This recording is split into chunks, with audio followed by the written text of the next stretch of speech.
The CBS Radio Mystery Theater presents...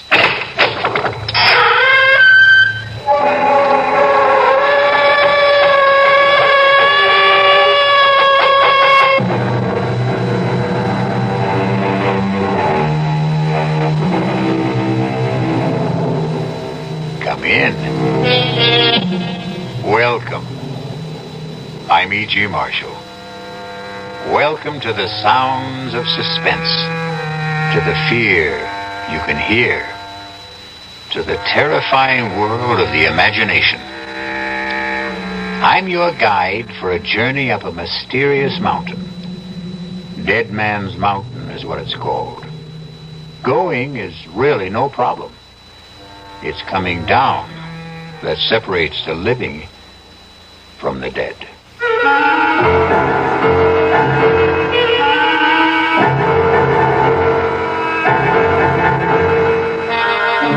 Our mystery drama, Dead Man's Mountain, was written especially for the Mystery Theater by Sam Dan and stars Alan Hewitt.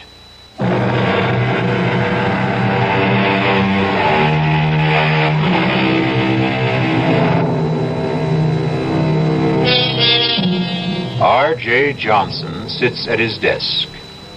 Yes, the R.J. Johnson.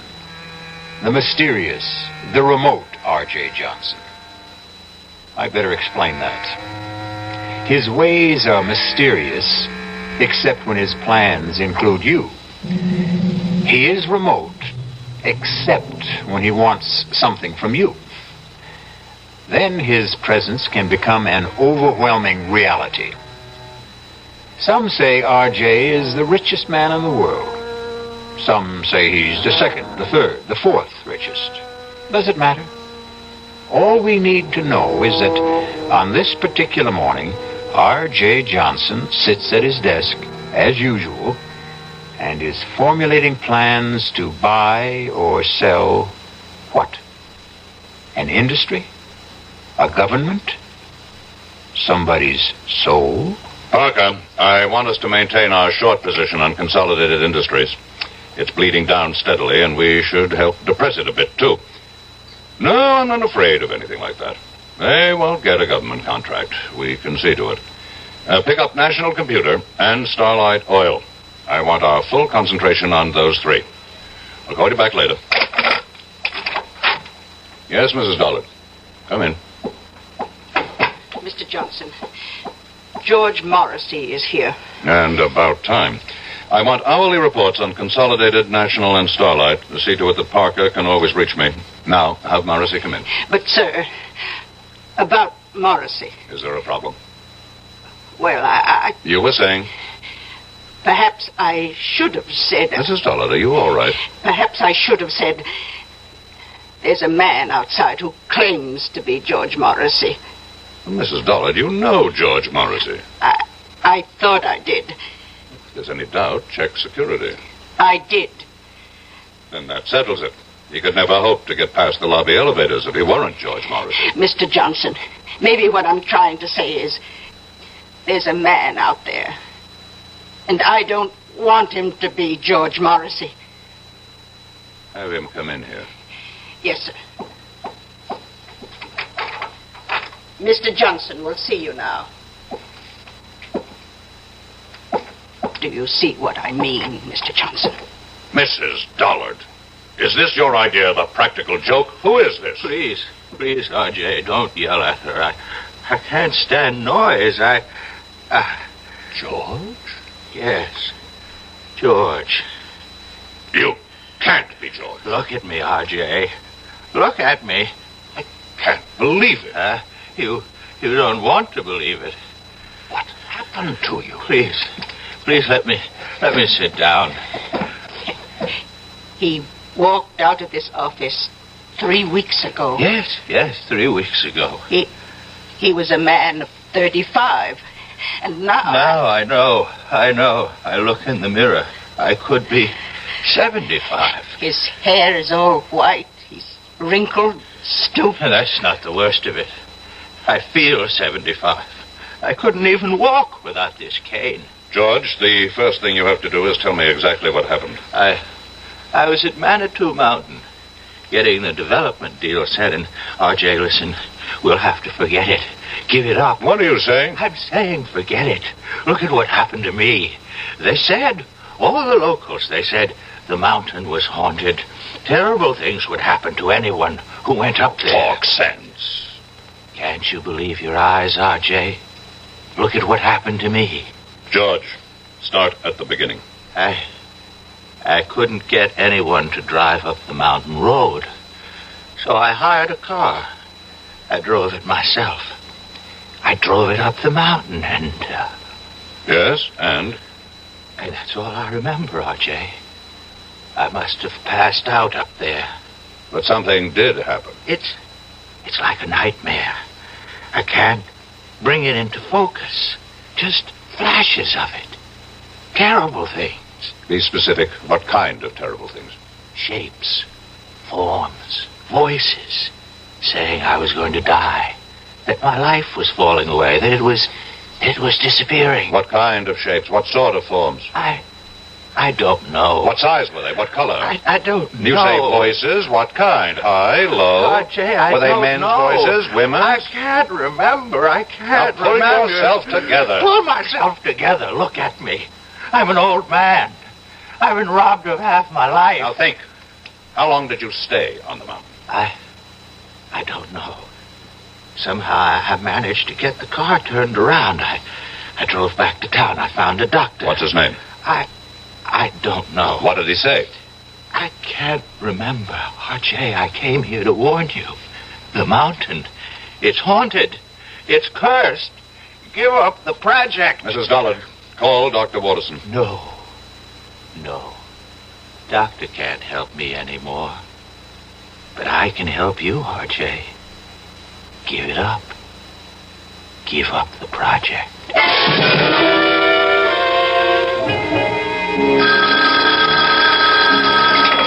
Dr. Waterson? Yes. Keep him on fluids, and whatever you do, see that he remains absolutely calm. That was the resident. About George? No change in his condition. Have you checked the local doctor? The one who saw him first? We called him. He reports he treated a man of about 70 for exhaustion. That's all you could get out of him? And that's all he had to say. And what have you got to say, Doctor? We find that George Morrissey has the physical signs of a man in his 70s. But you know very well he is not in his 70s. Chronologically, no. Medically, yes. Is there a disease that could age a man so radically in so short a time? I would say a man could be ravaged by some psychic or physical attack, but here we have no signs of trauma. His tissues, organs, nervous system, circulatory system, they show the deterioration that could only be caused by aging. Let's cut through all this, Doctor. How did it happen? We don't know. You don't know. Am I supposed to buy this nonsense about a haunted mountain, curses, and all that? I don't have the answer, R.J. Watterson, over the years, I have contributed millions for medical research. I bought this whole hospital for you. So, are you telling me that now, when I need some answers, I'm not going to get anything for my money? I'm telling you that we have no answers at this time. Is it possible that George could be faking? Why should he want to fake? Answer my question. The answer's no. I want to see him. He's very weak. Is it important? I don't make unimportant requests. Well, just for a minute or two at most. And please, don't excite him.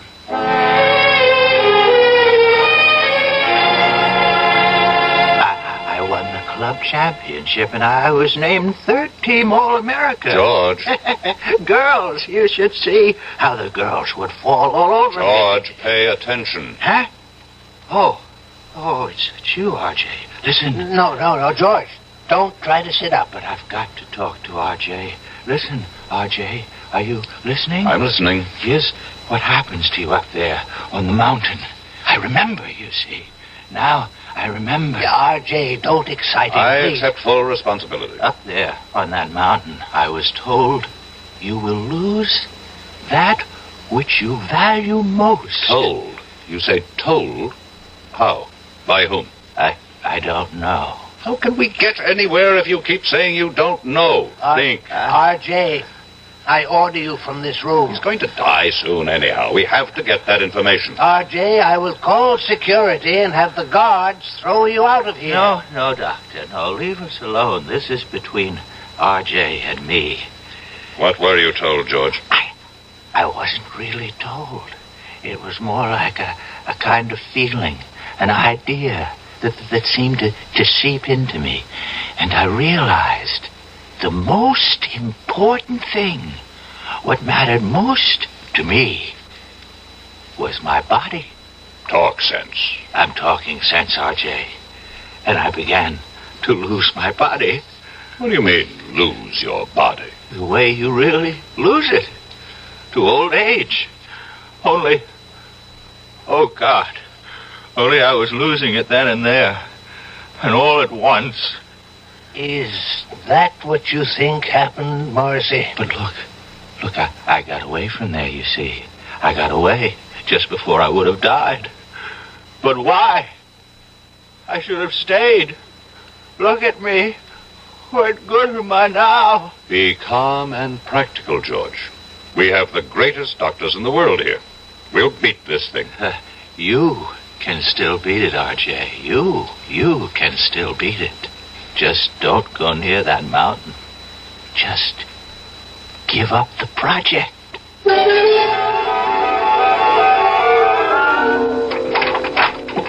You wanted me, Mr. Johnson? Has Parker called while I was out? Yes, sir. He reported in. Consolidated stock is still falling. That's good. National Computer is rising. And Starlight Oil is doing well with the new government. Tell him to increase our holdings. Try 10%.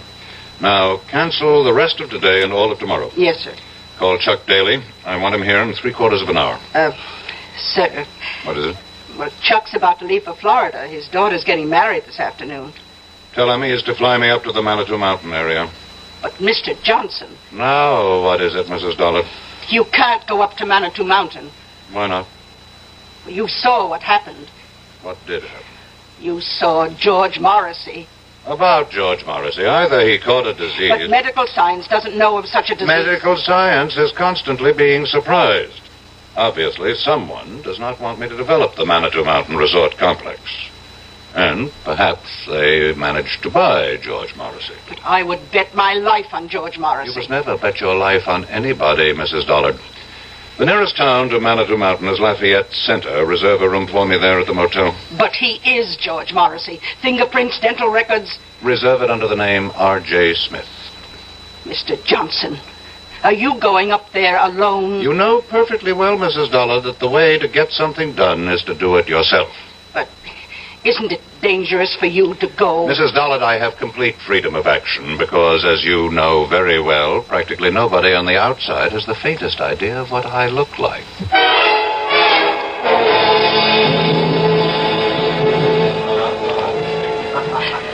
How many days do you plan to spend with us, Mr. Smith? Well, that all depends. Oh? On what? Do you suppose I could hire a car and driver? Oh, let's see. I have some cards here. Pick out any name. Tell him Doris Evans over at the motel recommended you.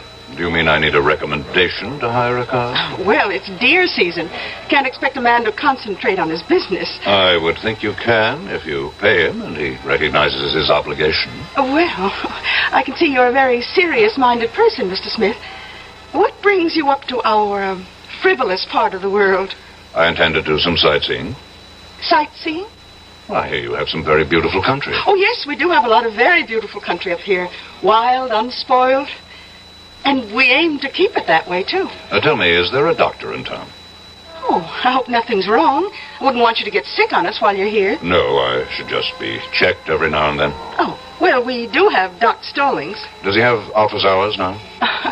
His office hours are when he's not hunting or fishing. But I think he'd give up a chance at a 12-point buck for you. Why? Well, he doesn't get an opportunity like this every day. To do what? To treat the world-famous R.J. Johnson. I see. How did you know Oh, I'm sorry. Really, I shouldn't have given it away. After all, if you want to call yourself Mr. Smith, we should indulge that little conceit. But how did you know? Mr. Johnson, the whole town knows you're up here. Why, we've all been waiting for you.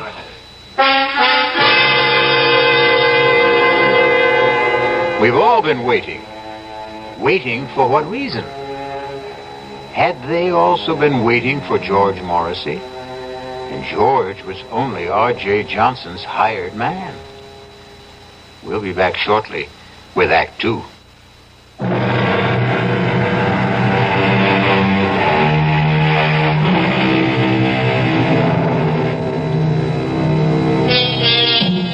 One of the world's wealthiest men sits in the tiny lobby of a small motel in an out-of-the-way village somewhere in the Adirondacks. And suddenly he feels that all of his money and power somehow seem to be very far away at this anxious moment. You say the whole town's been waiting for me, Mrs. Evans? Yes, we've been waiting. Why? Well, you own us now. I own you. In a manner of speaking. You own all the land that surrounds this village. I would think of myself as more of a neighbor. Well, we don't think your plans for the area will make you a good neighbor. You had your chance to protest against the project at the hearing. And we did. And after the legislature weighed all the pros and cons, they acted in the interests of the entire state, not your narrow provincial prejudices. You really believe that, don't you? I certainly do. Well, we know why certain votes went a certain way. Oh, do you? Suppose you tell me. We know there was bribery and pressure. Really? None of this was found by the special prosecutor's office. Well, I must admit, though, I admire your courage. My courage? To come up here, all alone, without your thugs. Oh, just a minute, Mrs. Evans. Oh, they have clean fingernails, excellent manners, college degrees. But they help you to steal and cover your tracks. In that sense, they're no better than common thugs. You really believe that, don't you? Now, let me set you straight. I have never done anything illegal. Oh, you can't be serious. No court has ever found me guilty of any crime. Congratulations. But here's what I am guilty of. Success.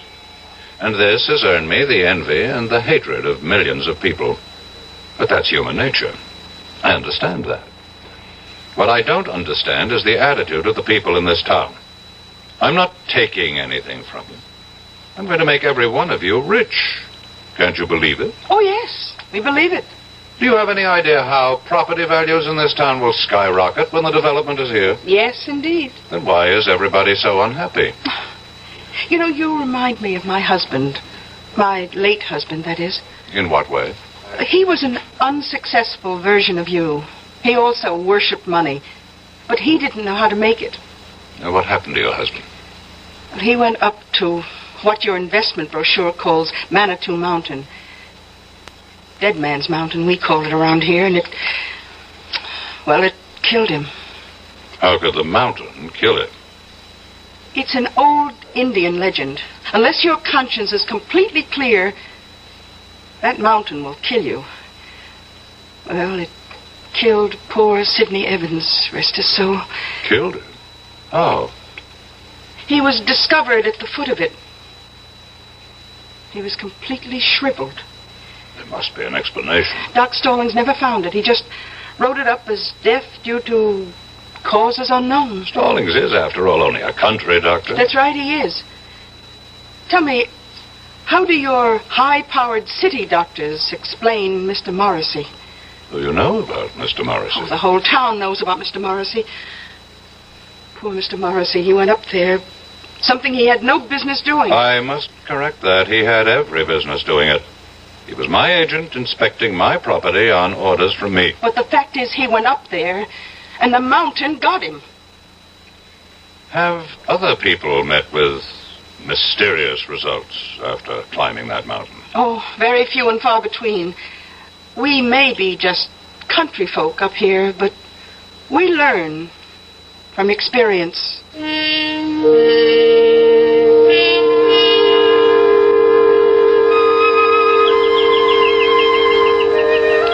Are you Dr. Stallings? Well, look who's here. They said you'd be out fishing. Well, that's never a bad guess, but it takes two, and the trout won't play. I'd like to talk to you. Sure. I'm willing to pay you for a consultation. Oh, I intend to charge you. Well? Well, what? Well, aren't you going to come up here out of the water? Well, you see, I got my eye out for a certain brown trout.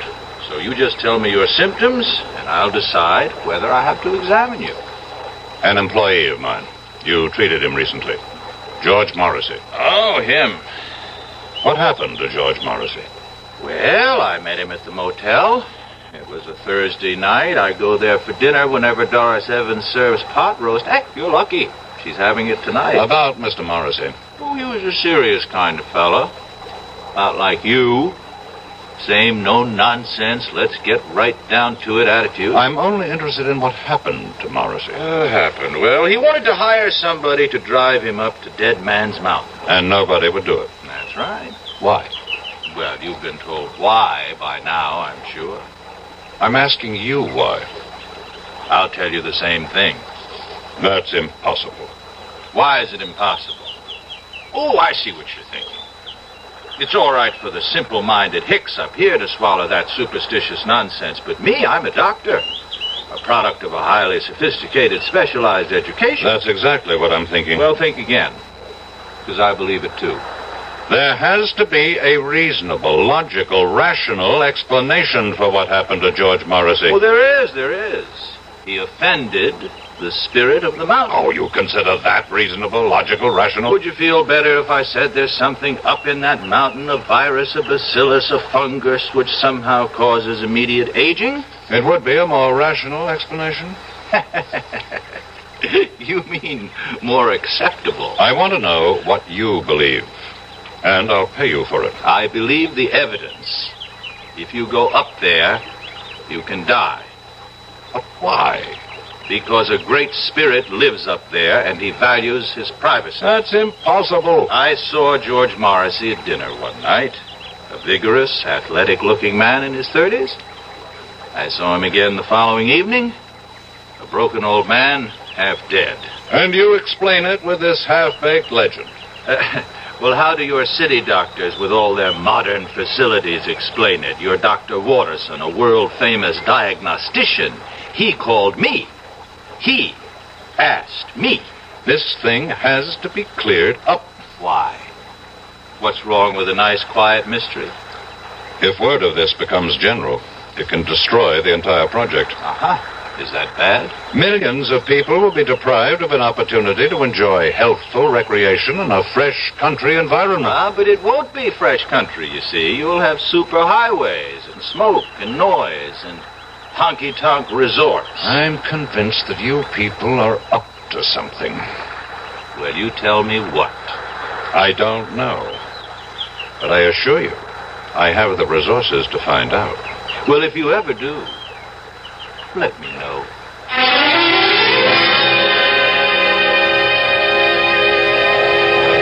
Well, did you find Doc Stallings? My secretary should have called me on the hour. Oh, she did. We serve dinner till 9:30, but the best time to eat's around 6. From then on, it's leftovers. I'll have a sandwich sent up to my room. Oh, you're joking. I don't tell jokes. You mean all you want for dinner is a sandwich? Mrs. Evans, food is merely fuel. The body is just a machine, and so my tastes are very simple. Whom do rich men think they impress when they say they have simple tastes? Do you have a wife? I never married. Oh? Well, so far we've eliminated wine and women. I can see by looking at you that there isn't too much song. Oh, what do you do with all your money? I make it grow. Well, whatever you do, don't go up that mountain. I don't think I need any more advice from anyone around here. I would like to place a call to New York. You go up that mountain, and when you come down, you'll be penniless. You have my secretary's number there. Please put it through. Just remember, I told you.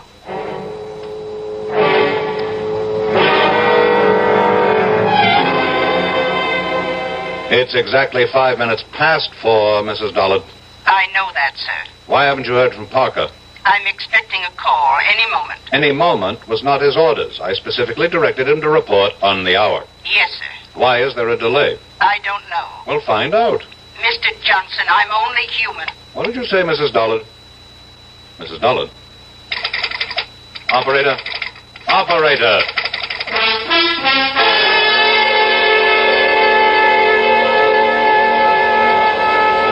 Now, see here, Mrs. Evans. Oh, Mr. Johnson, I was just trying to reach your room. I've been cut off in the middle of a crucial telephone call. Carlotta, the phone company operator, she just told me that we can't get through to New York for a bit. What are you saying? Well, you've seen those signs along the roads. Look out for falling rocks. Well, we just had a pretty good slide on Route 640. But I must talk to New York. A lot of wires are down, but Ed Bailey and his boys will have it fixed before long. Oh, hi, Doc. Hello, Doris. And why does the celebrated R.J. Johnson look so agitated? Well, he can't make a phone call. Oh, my.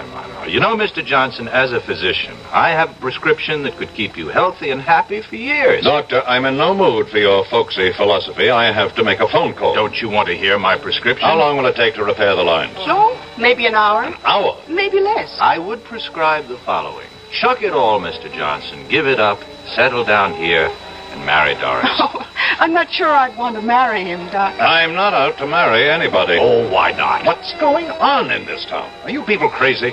Where's the police station? The police station? Well, we do have a sheriff. Send for him. What do you want the sheriff for? There has to be some kind of plot. Where can I find the sheriff? Oh, you don't have to find him. He's coming in the door right now. Hi, Elwood. Evening, folks. A gentleman here wants to see you, Elwood. Yes, sir. Sheriff, I need your help. That's what we're here for, sir. My name is R.J. Johnson. Pleased to meet you. Sheriff, these people are trying to... Yes, sir? These people are out to do me harm. Which people? Among others, these two. Yeah, but Doc Stallings here is the greatest guy you'd ever hope to meet. Matter of fact, he takes care of me.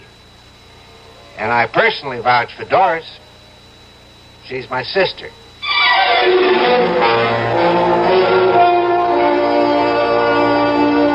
A very nice, tidy little town. And the natives are so friendly and obliging, and so concerned with your well-being.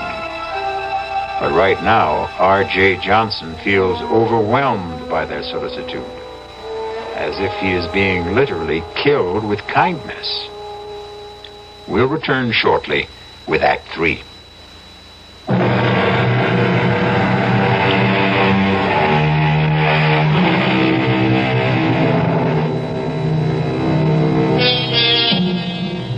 Are the people of Lafayette Center the kindly, generous-hearted folks they seem to be? Or is this a place of evil where death waits for strangers, especially a wealthy stranger like R.J. Johnson? How are these good people out to harm you, Mr. Johnson? I don't know, Sheriff, but something is going on.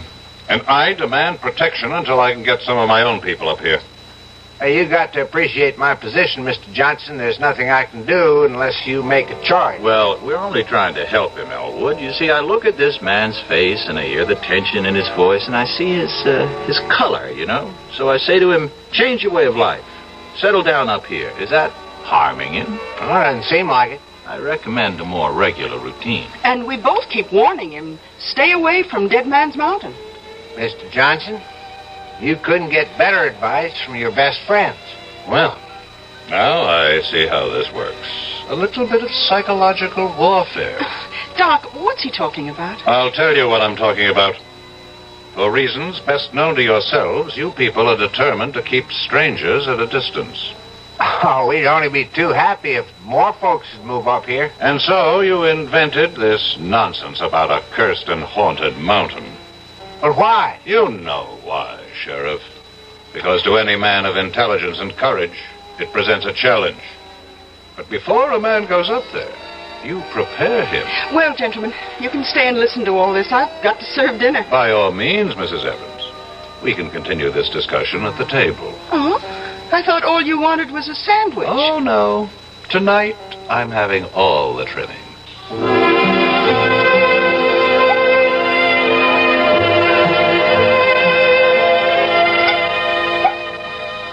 Here you are, Mr. Johnson. Thank you. Pot roast, mashed potatoes, peas and carrots. Now, that's a cure for whatever ails you. Hold on. Dr. Stallings, change plates with me, please. Why? It's the same portion. Except I always give you a little bit less, Doc. Would you mind changing plates, Doctor? No, not if you tell me why. Since I'm going up to the mountain, there could be something in this food. A drug, perhaps. Oh, I like that. Very well, Mr. Johnson. Here, have it your way. You say you're going up the mountain? Yes. After all we told you? I'm going up that mountain to prove that it's just an ordinary piece of undeveloped country real estate.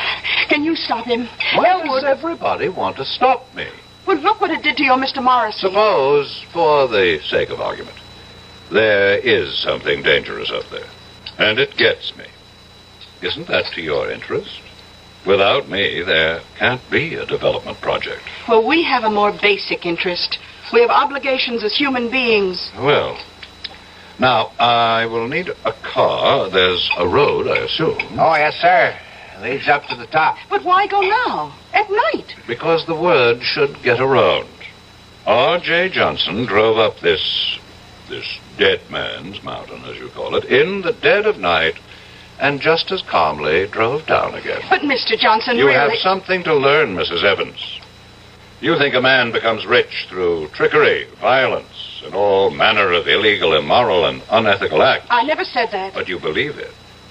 Tonight, you're going to discover how I became rich. By daring to do what other people consider impossible. It's that simple. I would still advise you to keep away from that mountain. Does the spirit of the mountain, going along with the legend, kill everyone whose conscience is not clear?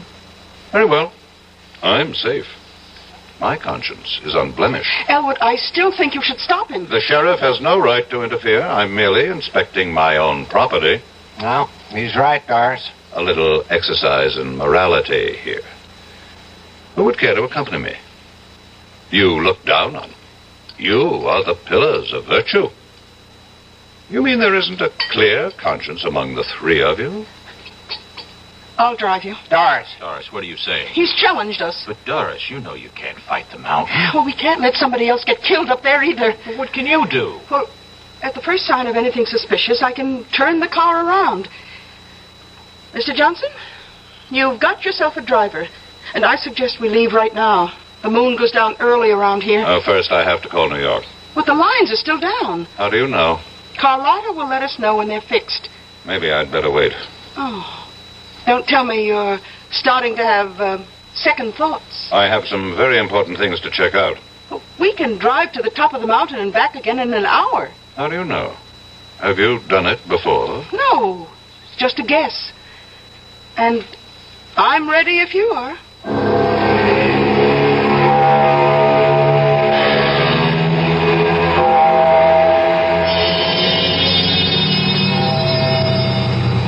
Well?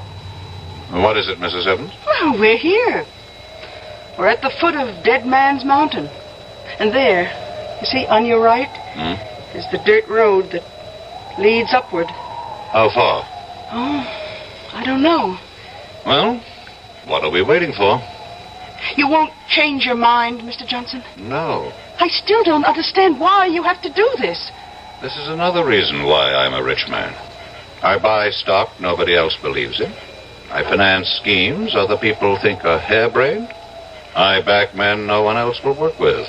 And I climb mountains everyone else is scared by. I'm climbing this mountain, too. Then you also deserve to be rich. Well, do we go ahead or do we turn back? One must always go ahead, Mrs. Evans. Then, here goes.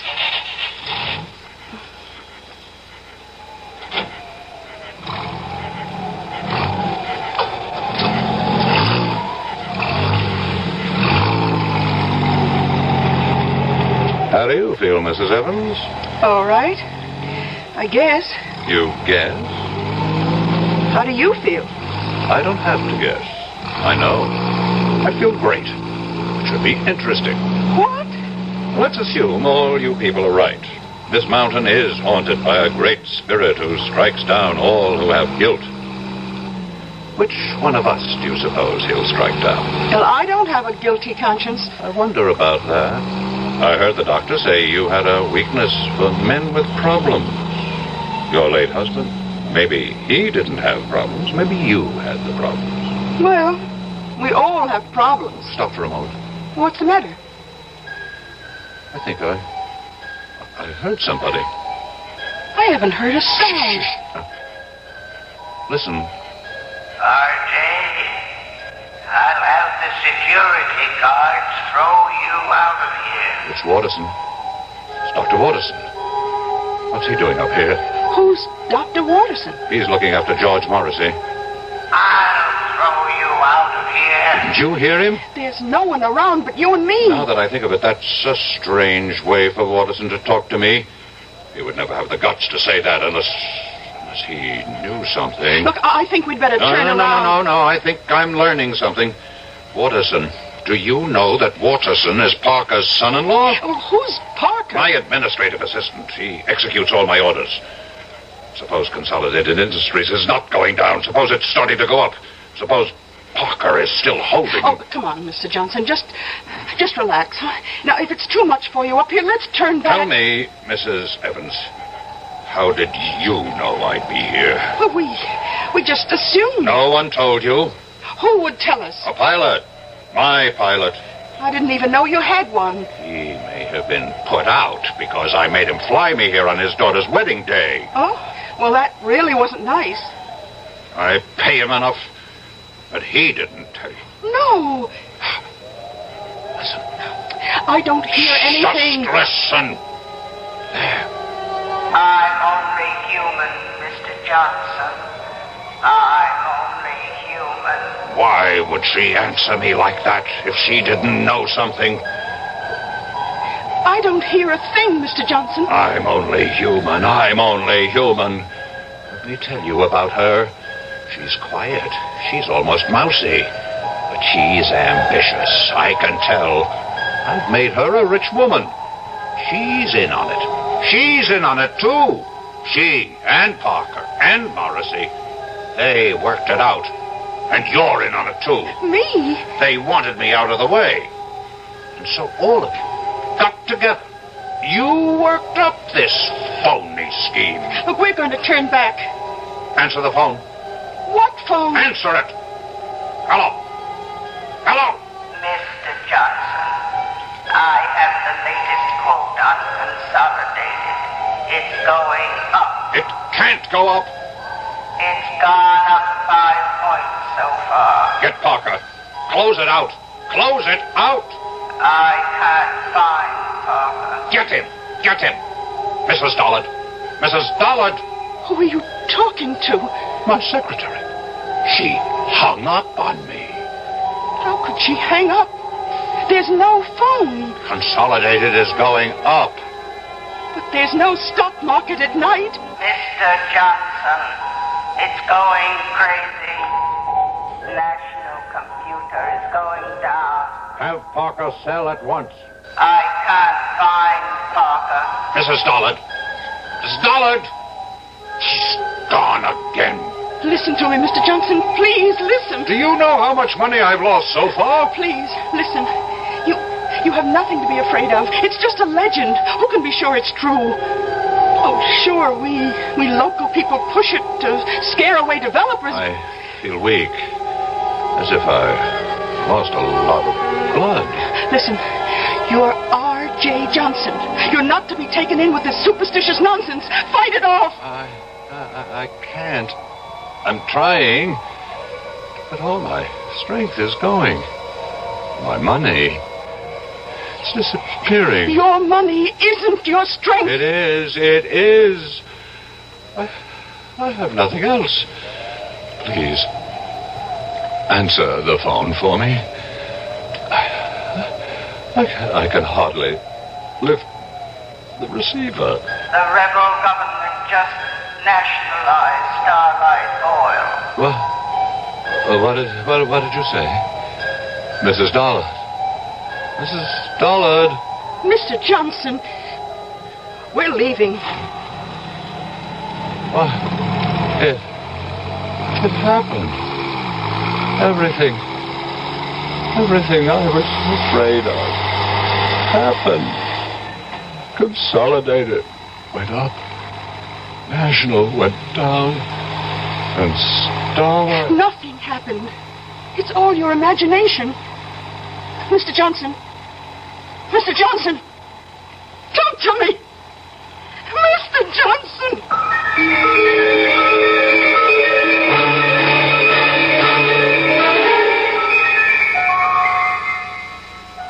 He's dead. How?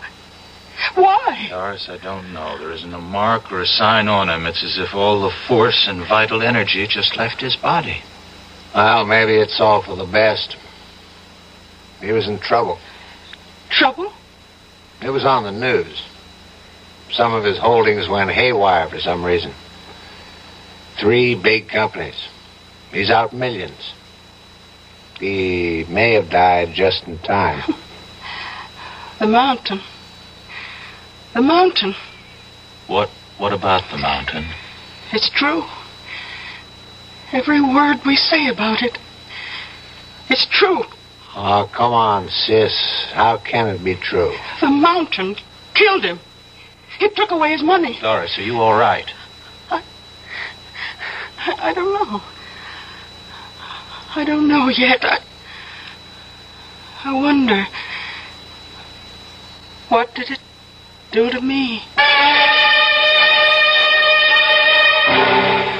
Well, what did it do to Doris? Everybody loses what he values most up on Dead Man's Mountain, as the saying goes. Maybe Doris had fallen in love with R.J., and thus the mountain robbed her, too. I'll be back shortly.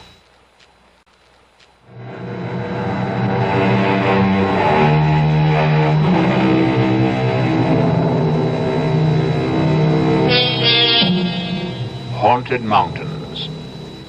Did this one cause certain stocks to go up and down one day recently? It certainly seems no more far-fetched than some of the explanations people have for the market. The cast in our exercise in The Extraordinary included Alan Hewitt, Bryna Rayburn, William Redfield, and Robert Dryden.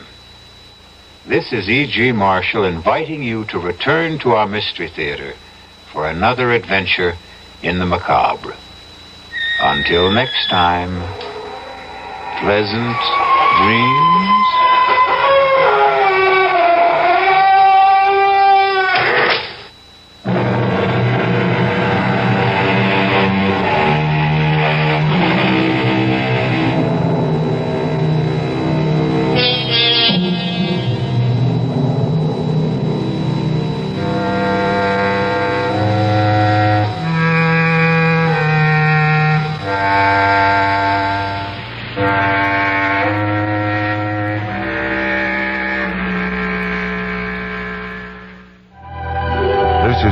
Friendly music station, KIXI, dial 91 AM, Seattle.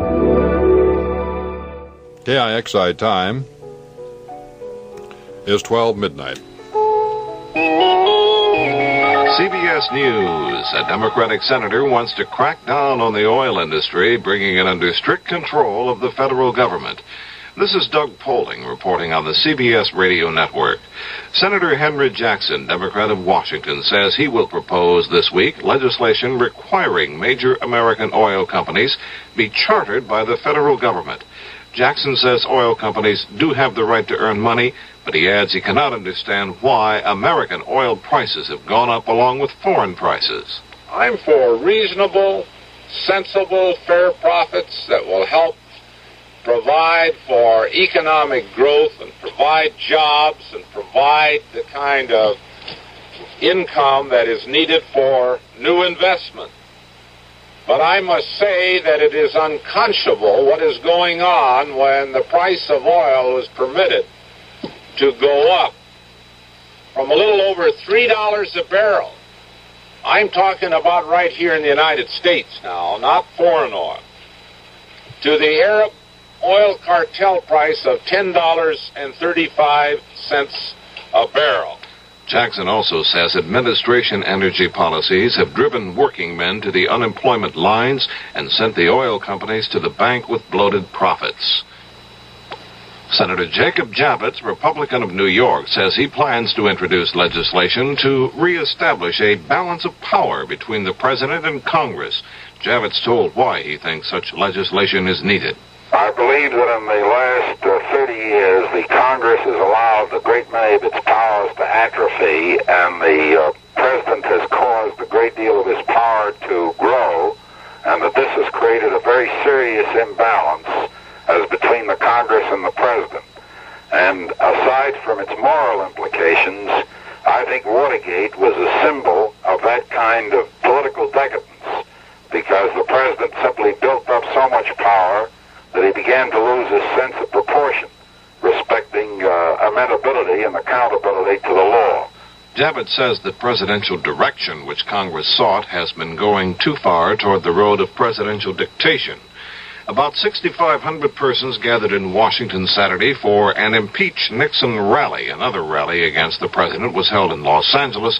That one drew a crowd of about 1,000. Vice President Ford told a Republican gathering in Tulsa, Oklahoma Saturday night that he thinks President Nixon will be completely exonerated of all the charges against him. Ford also said he believes that President Nixon is respected as president and as leader of the Republican Party. Admiral Elmo Zumwalt, the chief of naval operations, says he thinks the United States is losing ground to the Soviet Union in the fight to maintain military parity with the Russians. In a speech in New Orleans, Admiral Zumwalt says American military spending is declining while the Soviets are building up both their naval and their merchant marine fleets. Admiral Zumwalt says the American defense budget is now the smallest since 1950. Governor George Wallace of Alabama says again he thinks the 1972 attempt on his life was part of a conspiracy with outside financial backing. Only one man, Arthur Bremer, was charged in the shooting of Wallace, but the Alabama governor says he wonders how Bremer could travel around the country, buy 2 guns and a car, rent limousines, and stay in expensive hotels. Wallace says Bremer hardly made $40 a week in his life. Wallace says it in an interview with Parade magazine. Doug Poling, CBS News.